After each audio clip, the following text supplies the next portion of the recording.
The first time I met Karen, she was standing on my land, holding garden shears, and smiling like she owned the forest. 5 days later, my fence was gone, my dog was limping, and someone left a note on my porch that said, "Leave, or next time it's fire." That's when I decided to buy the ground under her feet. Gideon Marlowe had waited 27 years to find peace. After 2 decades as a structural engineer in Chicago, losing his wife Elise to cancer, and watching city after city swallow green spaces in favor of high rises, he knew it was time to go. He sold his townhouse, packed up what little he needed, and moved south, settling in a quiet corner of North Carolina. The property he bought wasn't grand or flashy, just a modest cedar cabin nestled in 4 acres of forest, with a creek running along the back edge, and deer tracks cutting through the brush. But to Gideon, it was sacred ground. It was the first place in a long time where he could breathe. The previous owner had let the place fall into mild disrepair. The gravel path was overgrown. The fencing, simple but hand-built from local cedar, was cracked and leaning. Gideon set to work restoring it with the same precision he had once brought to skyscrapers. Each panel replaced, each post reinforced, not for show, but for principle. The land was his, and boundaries mattered. He worked long hours in the sun, the smell of sawdust and pine filling his lungs, and by the end of 2 weeks, the perimeter was restored. It wasn't until the third week that something felt off. Gideon was walking Jasper, his old golden retriever, along the southern edge of the property when he noticed it. Flattened underbrush, broken twigs, and a trail that hadn't been there before. A path had been worn directly through the middle of his land, connecting the nearby upscale community of Wind Willow Estates to the public road on the other side. At first, he thought maybe a hunter had cut through, but the trail was too neat, too deliberate, like it had been walked repeatedly. The next morning, the trail was wider. His heart sank when he found a section of his newly restored fence knocked down. Clean break. Someone had taken the time to remove 3 panels entirely. Not animals, not weather, a person or people. That evening, he waited.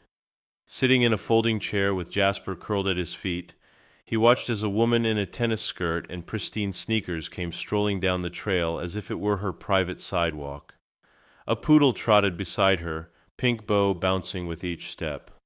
She was tall, in her mid-50s, with perfectly styled platinum hair and sunglasses that didn't budge as she approached the gap in the fence.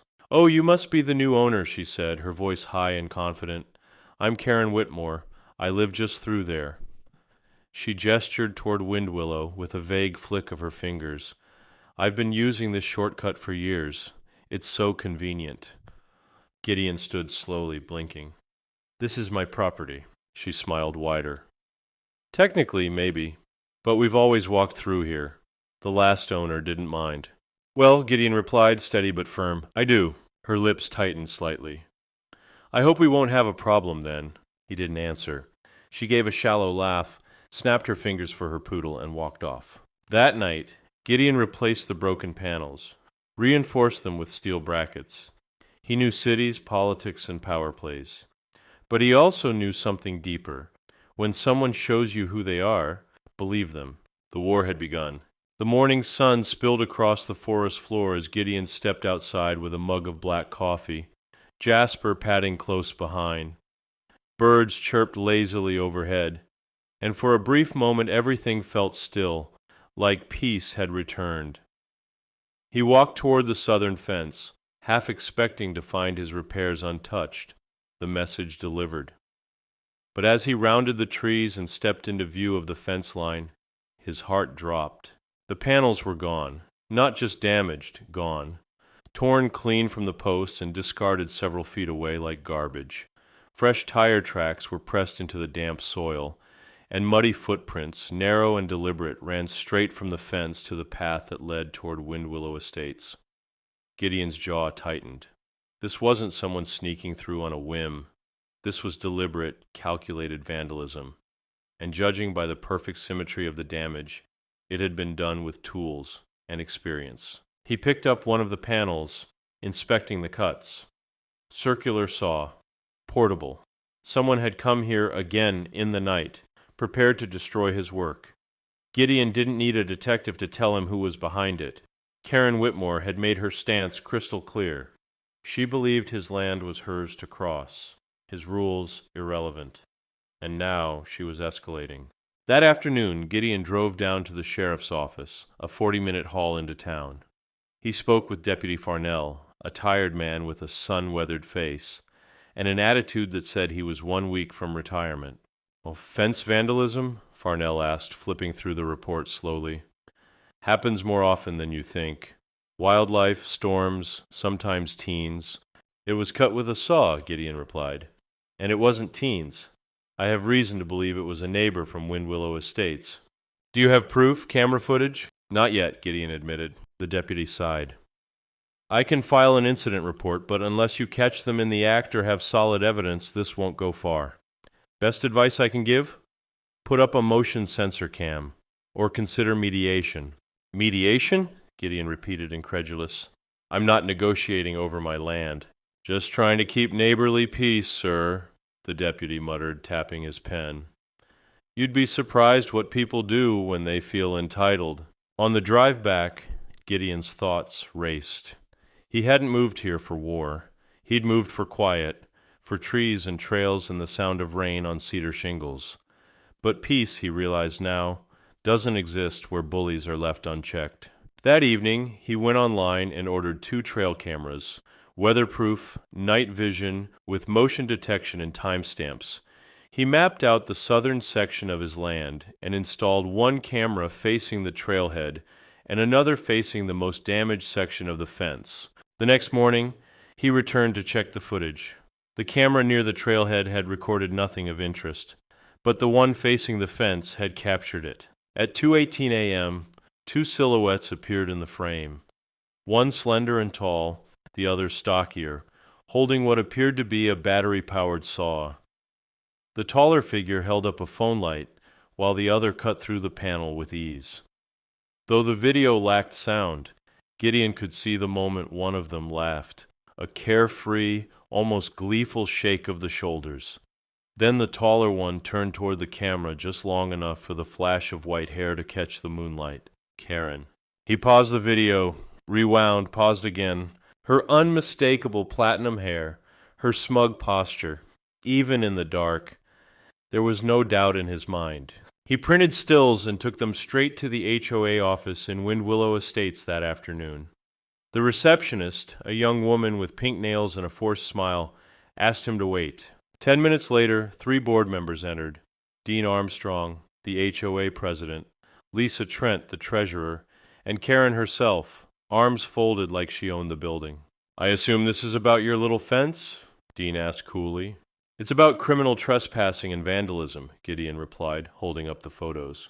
Karen snatched one from his hand, glanced at it, and then laughed. "Oh, please," she scoffed. "You can't even see our faces clearly." Lisa smirked. "Looks like shadows and bad lighting to me." "Even if that were me," Karen added, "I'd argue it's an easement. That trail's been used for years. The community has a right." "No, they don't," Gideon snapped. "There is no easement. The deed is clear. That land is mine." Dean leaned back, fingers steepled. "Then maybe it's time we talk about negotiating access. You know, for the good of the neighborhood." "I'm not interested in deals," Gideon said, picking up his photos. "But I'm very interested in pressing charges." Karen's smile faded, just for a moment. Then it returned, cool and polished. "We'll see how far that gets you," she said. As Gideon left the office, his hands trembled. Not with fear, but with the restrained fury of a man pushed too far. This wasn't over. Not even close. The storm didn't come with thunder or rain. It came with silence. 3 days passed after Gideon's visit to the HOA office, and nothing happened. No trespassers, no new damage, no smug encounters with Karen. For a brief moment, he wondered if maybe the photos had rattled her enough to back off. He even started planting bulbs near the creek, trying to reclaim a sense of normalcy. But peace, he had learned, was often the silence before something breaks. It broke late Thursday evening. Gideon had driven into town to pick up lumber for a new shed. By the time he returned home, the sun had dipped behind the trees, casting long shadows across the property. Jasper was waiting near the porch, tail thumping lazily. But as Gideon approached the back gate with his truck, he stopped cold. His vegetable garden was gone. The raised beds had been torn up. Tomato vines lay scattered like corpses. Carrot rows had been stomped into wet dirt. And his watering cans, two heavy aluminum ones, were nowhere to be seen. One of the fences surrounding the garden had been yanked from the ground and left leaning like a broken crutch. Gideon slowly got out of the truck, heart pounding. Jasper whined softly beside him. He scanned the area, his engineer's mind racing with calculated observation. The vandalism was targeted, personal, not random, not kids. No one steals watering cans unless they want you to know they've been here. This wasn't about convenience anymore. This was about control, about intimidation. Then he saw it. Nailed crudely into the trunk of an old birch tree just inside his property line was a splintered piece of wood, the top half of one of his original fence panels. Painted across it in angry red letters were the words, "Leave or next time it's fire." Gideon stared at it for a long time. His first instinct was to yank it down, throw it into the creek, erase it from sight. But he didn't. He snapped a photo, then another, and another.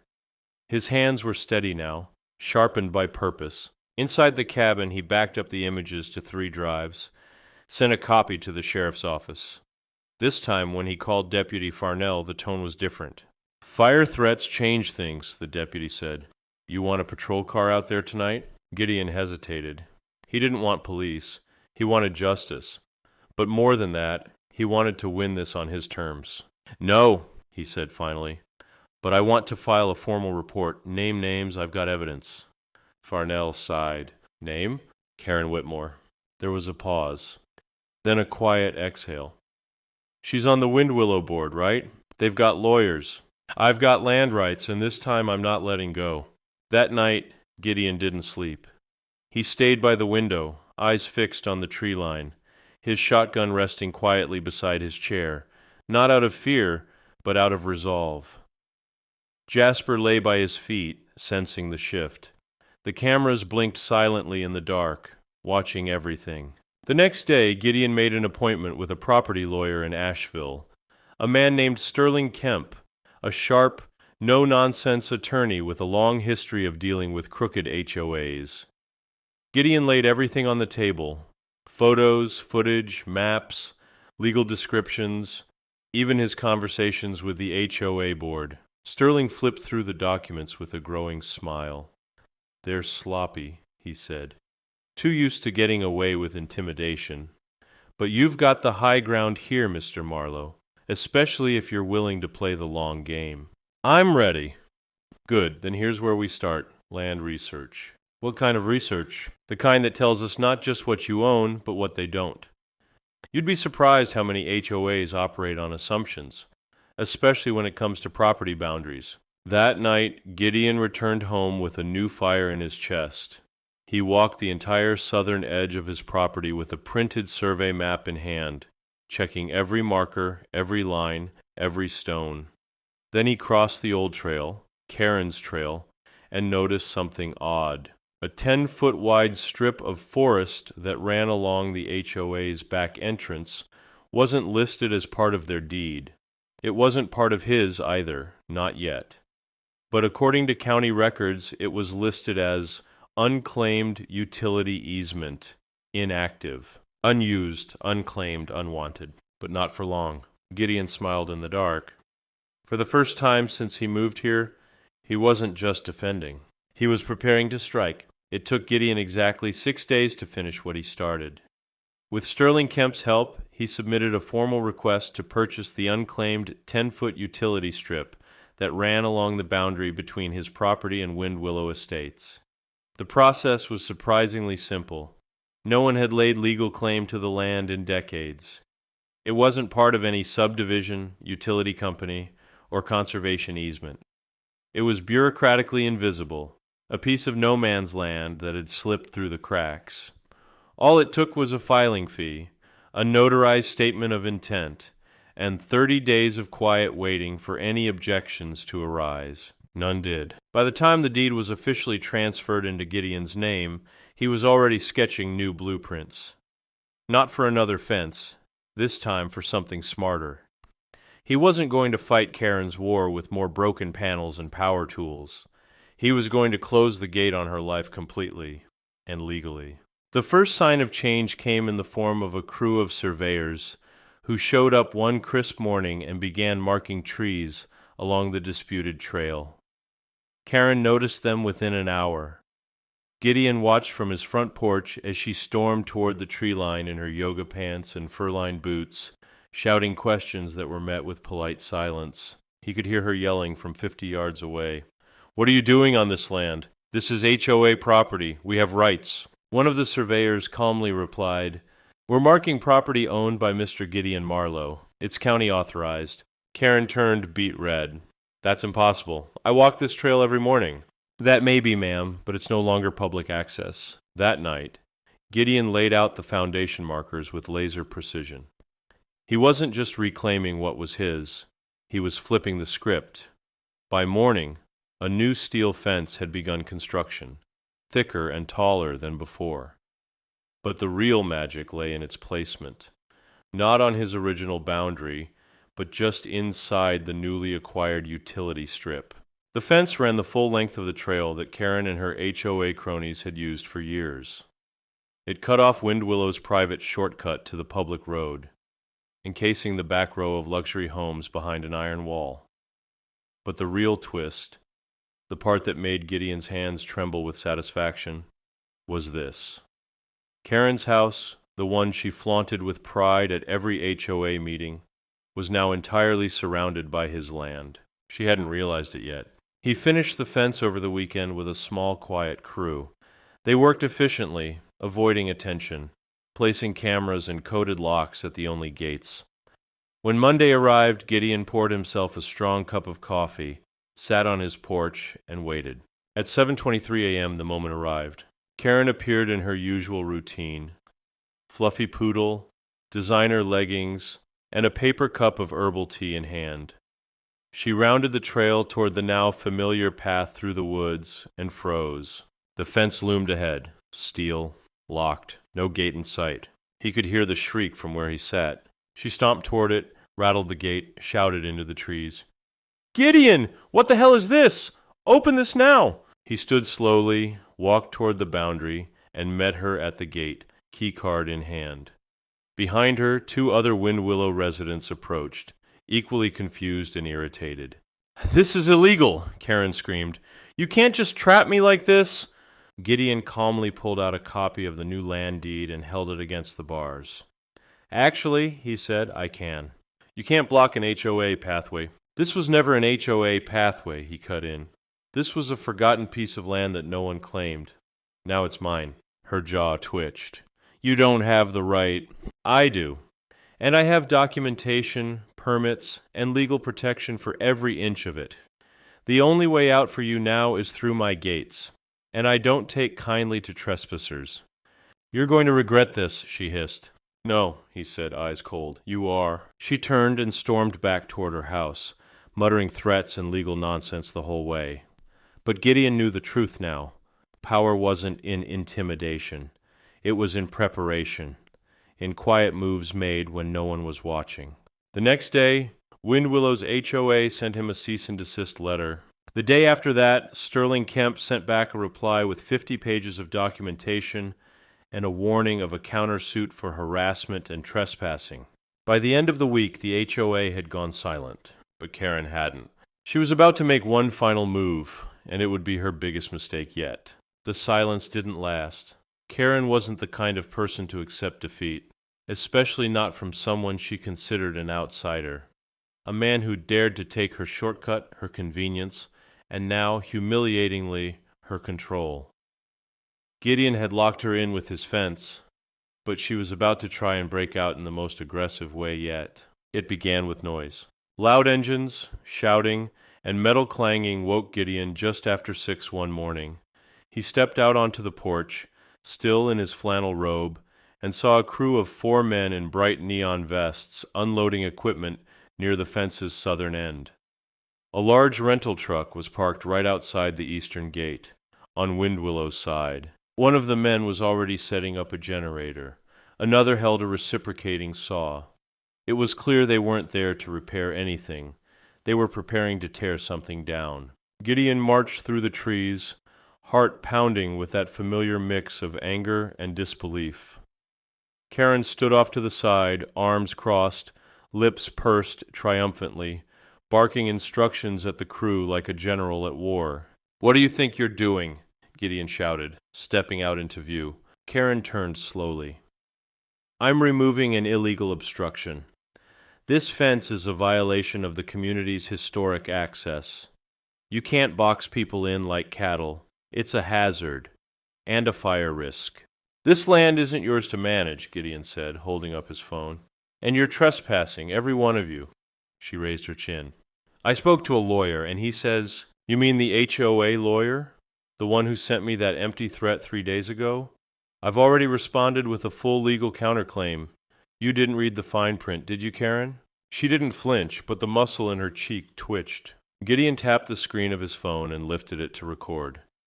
"You and your hired crew are attempting to destroy private property. You're being filmed.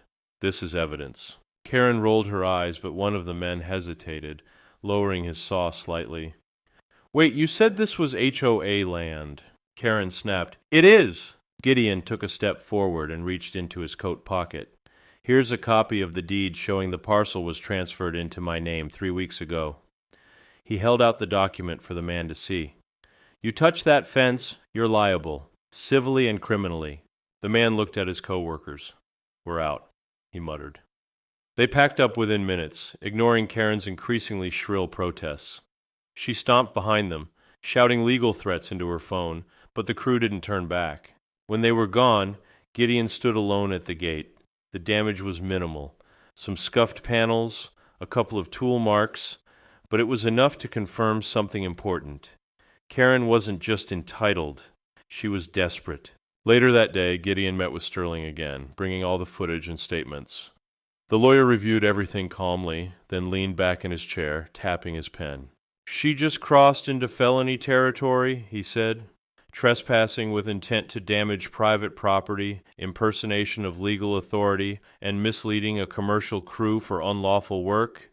That's 3 charges I can name without even blinking. What do? We file a civil injunction, and we notify the sheriff's department. This time we don't just react, we prosecute." Gideon wasn't a man who liked escalation. But this wasn't about pride anymore. Karen had made it clear she wouldn't stop until she either broke him or forced him out. And for the first time, he realized, she wasn't just trying to win. She was afraid. Afraid of losing the illusion of power she had in Windwillow. Afraid that the man she underestimated might be more than just a hillbilly with a fence. That night, as the sun went down, Gideon installed 2 new motion sensor spotlights and reinforced the fence's gate locks. He walked the boundary in silence with Jasper beside him. The air was thick with the scent of pine and something else. Resolve. Then, just as he reached the western edge of the trail, he saw it. A new sign had been nailed onto his side of the fence, crudely painted in white. "You won't win? We'll bury you." This time, Gideon didn't flinch. He took the sign down, photographed it, and added it to the growing folder marked Evidence. Let them come. He wasn't leaving. Not now, not ever. The injunction hit Windwillow like a lightning bolt. Within 48 hours of filing, the sheriff's office delivered official notices to Karen Whitmore and the HOA board, warning them of pending charges should any further interference occur on Gideon Marlowe's land. The documents were public, and within the tight-knit, gossip-fueled walls of Windwillow Estates, public meant explosive. By the end of the week, whispers turned to arguments, and arguments turned to panic. Residents began questioning Karen. Why had she involved contractors under false pretenses? Why hadn't she consulted the board before escalating? Why had she promised them the shortcut would stay open forever, when now they were locked in tighter than before. Karen remained defiant at first. She held an emergency HOA meeting in her sunroom, attempting to rally support, but the mood had shifted. Even her allies, like Lisa Trent, had begun to distance themselves.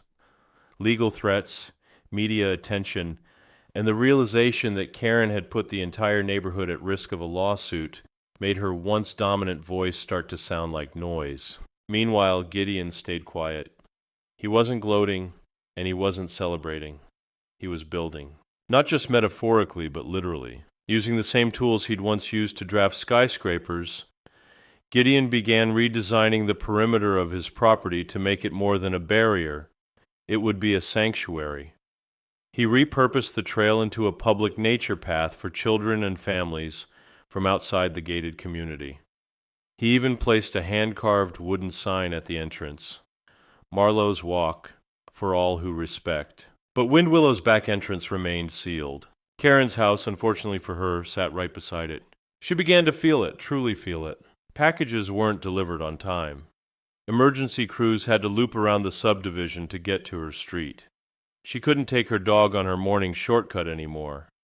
And when she tried to push her way through one of Gideon's locked gates, she triggered an alarm that brought the sheriff's deputy again. Only this time the deputy wasn't patient. "Ms. Whitmore," he said, holding his citation pad, "do you really want to spend the night in county over a trespass charge?" Her hands shook as she backed away from the gate. "He's ruining everything." "No," the deputy said plainly. "You are." The next day Karen's car was egged. Not by Gideon, but by one of her own neighbors, a teenager whose family had received a fine after Karen's previous complaints about a non-regulation mailbox. Word had spread that Karen was responsible for the loss of access, rising legal fees, and HOA insurance rates ticking upward. People stopped waving when she walked past. Some even changed sidewalks. At the next HOA meeting, half the board resigned. The remaining members voted unanimously to remove Karen from her leadership role. She didn't take it well. She stormed out of the meeting, slammed the door so hard it cracked the frame, and swore she would sue every single one of them for betrayal. But it was too late. Her power was gone. Her kingdom dismantled. Gideon heard about it days later, when Lisa Trent herself showed up on his porch with a bottle of wine and an apology. "We should have stopped her," she said, eyes full of regret. "I didn't realize how far she'd go. None of us did." Gideon accepted the bottle but said nothing. He wasn't interested in revenge or apologies. He was interested in silence, truth, and the integrity of what he'd built. That night he stood under the stars near the edge of his property and listened. No saws, no shouting, no boots on gravel. Just the sound of wind through the trees. He thought of Elise then. How she'd loved silence like this. How she'd always said, "The loudest thing in life is peace. It's so rare, it echoes." And he realized, with a quiet smile, that he had finally found it. It had been 3 weeks since Karen had been voted off the HOA board, and Windwillow Estates was no longer a battlefield. It was a community waking up from a bad dream. The shortcut was gone for good. The fences still standing tall and secure, and the HOA's new leadership had already begun damage control, issuing statements, revising bylaws, and quietly offering to cover part of Gideon's legal expenses in hopes of avoiding a full-blown civil suit. Gideon declined their money. He didn't want their cash, he wanted their respect, and they were finally starting to give it. But the most unexpected moment came on a warm Saturday afternoon, as Gideon was raking mulch near the butterfly garden he'd planted where the old trail used to run. The scent of lilac and fresh soil surrounded him. Jasper lay stretched out in a patch of sun nearby, tail wagging slowly with the rhythm of contentment. Then he heard footsteps on gravel behind him, cautious, slower than usual. He turned, expecting a curious hiker or one of the few neighbors who had earned his trust. But it wasn't that. It was a boy. 16, maybe 17, with dark hair, lanky arms, and a familiar frown that didn't quite belong on someone so young. He looked nervous, holding a folded piece of paper in one hand like it weighed more than it should. "Mr. Marlowe?" the boy asked, voice tight. Gideon nodded, unsure. "I'm Ryan Whitmore, Karen's son." Gideon froze. The boy took a step forward. I wanted to say I'm sorry for everything. My mom, she told me a lot of stuff about you. That you were trying to ruin the neighborhood, that you were dangerous. But I saw what really happened. I saw the videos you posted. I saw what she did. I don't want to be like that. I don't. Gideon looked at him carefully. There was no arrogance in the boy's tone, no anger, just a quiet vulnerability that came from watching someone you love fall apart in front of the entire world. "She's not well," Ryan said, voice cracking slightly. "She doesn't talk to anyone anymore. She barely talks to me. And I think part of it is because she knows she lost. But worse than that, she knows she was wrong." Gideon said nothing. He wasn't sure what words would fit. The boy looked down, embarrassed. "I know it's not my place, and you don't owe her anything," Ryan continued. "But I just wanted to say thank you for standing up, for not backing down. People like my mom, they only stop when someone stronger shows up, and you did." There was a long silence between them. Birds chirped in the distance. The wind shifted. Then Gideon said quietly, "You hungry?" Ryan looked up, startled. "What?" "I made chili this morning. Come have a bowl. Bring your shovel. You can help me with the flower bed." The boy blinked, confused but oddly relieved. "Okay. Yeah, sure." They worked side by side for hours, not talking much after that. Gideon handed Ryan gloves, pointed at the overgrown bed near the lilac tree, and let silence do the heavy lifting. Ryan didn't complain. He worked with surprising care, pulling weeds, loosening soil, spreading mulch. Jasper even wandered over and flopped beside him, as if sensing the boy's heavy heart. As the sun lowered, painting the garden in gold, Gideon handed Ryan a glass of cold lemonade and sat on the porch steps beside him. They watched butterflies drift through the air, orange, white, blue, dancing like they knew something sacred had just happened. Not a victory, not revenge, but maybe something better, the quiet start of healing. 3 years passed, and the trail that had once been a source of conflict transformed into something almost sacred. Where Karen once trampled through without permission, school children now walked with their teachers, learning the names of trees and the flight patterns of butterflies. Families from town came on weekends with picnic baskets. Young artists set up easels beneath the oaks. And every year, on the first weekend of May, Gideon hosted Elise's Day, a quiet gathering to celebrate the memory of his late wife, who had always dreamed of such a place. The community came not out of obligation, but out of gratitude. The fence remained, not as a wall of division, but as a symbol of hard-won boundaries. It stood straight and proud, hand-painted in soft earth tones, with hand-carved messages written by children on small plaques. Respect land, respect people. And peace grows where ego doesn't. As for Karen Whitmore, her presence in Wind Willow had faded like a bad echo. She sold her house quietly and moved out of state. There was no dramatic ending, no courtroom fireworks, no final confrontation. Just a for sale sign, a moving truck, and silence. Those who still lived in the neighborhood rarely spoke of her. Some pitied her, others cursed her, but most simply moved on. Wounds had closed, and there was little point in picking at scars. Ryan stayed. He came back often, more than Gideon ever expected. What began as afternoon help in the garden turned into routine. They rebuilt the old greenhouse together, installed rain barrels, and expanded the butterfly path into a full native plant restoration project. Gideon never asked about his mother. Ryan never offered.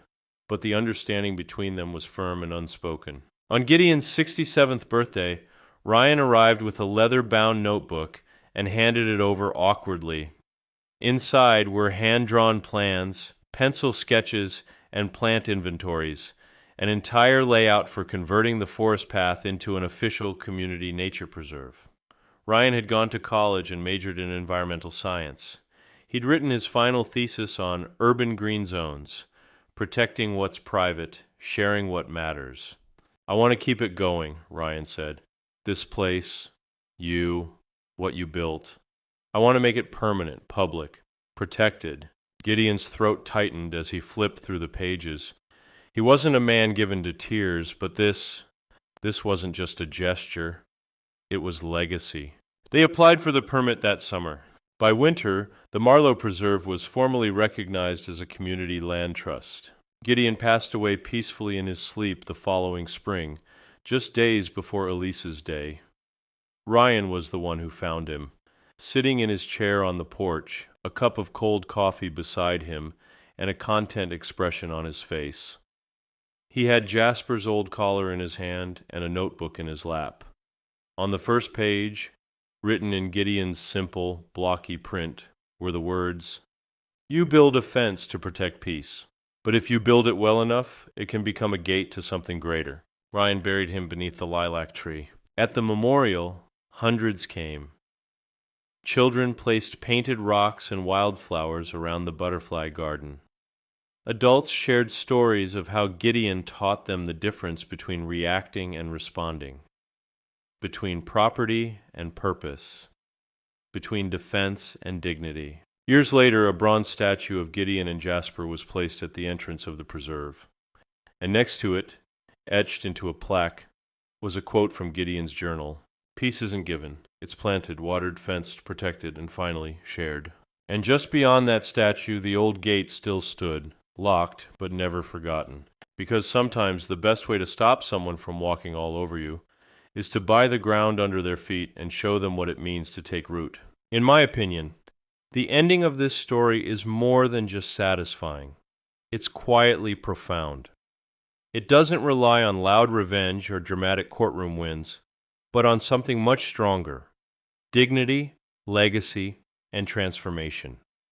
Gideon didn't just fight for his land. He defended a principle. He showed that boundaries are not about exclusion, but about protecting peace from those who try to trample it.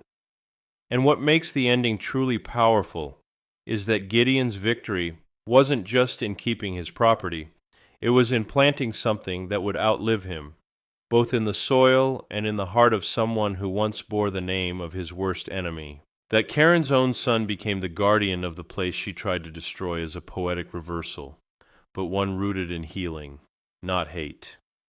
The land that once sparked conflict became a sanctuary, and Gideon's quiet strength turned into a legacy of growth, education, and respect.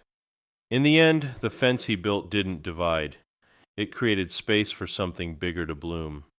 That, to me, is the most meaningful victory of all.